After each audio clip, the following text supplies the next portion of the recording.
টানা ২ সেঞ্চুরির মাধ্যমে অ্যালিশা হিলি বিশাখাপত্তনমে বাংলাদেশের বিরুদ্ধে অস্ট্রেলিয়াকে ১০ উইকেটে জয় এনে দেন। ৮৪ রানে অপরাজিত থাকা ফবি লিচফিল্ডের সাথে ২০২ রানের অবিচ্ছিন্ন জুটি এই সংস্করণে বর্তমান চ্যাম্পিয়ন অস্ট্রেলিয়াকে অপরাজিত রাখে এবং পয়েন্ট টেবিলের শীর্ষে ইংল্যান্ডকে ছাড়িয়ে যায়, সেমিফাইনালে স্থান নিশ্চিত করে।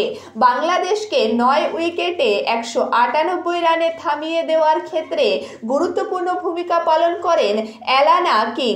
১০ ওভারে ১৮ রানে ২ উইকেট নেন তিনি, যার মধ্যে ৪টি মেডেনও ছিল।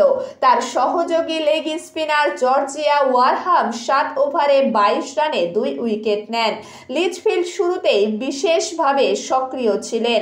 মাঠে নেমে এসে ক্রিজে নিয়ন্ত্রণ প্রতিষ্ঠা করে হিলি ৪৩ বলে অর্ধশতক করার পরই লিচফিল্ড ৪৬ বলে অর্ধশতক করেন।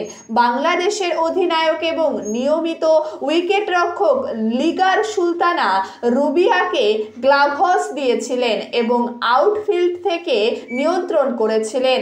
এরপর ওয়ারহ্যাম প্রথম ৫ ওভারে মাত্র ৬ রান এবং ঋতু ও রাবেয়া খানের উইকেট নিয়ে অস্ট্রেলিয়ার দখল আরও শক্ত করে তোলে। ফলে অস্ট্রেলিয়া ২০২ রানে পৌঁছায় এবং মাত্র ২৪ ওভার ৫ বলে জিত হাসিল করে নেয় এবং সেমিফাইনালে নিজেদের জায়গা নিশ্চিত করে।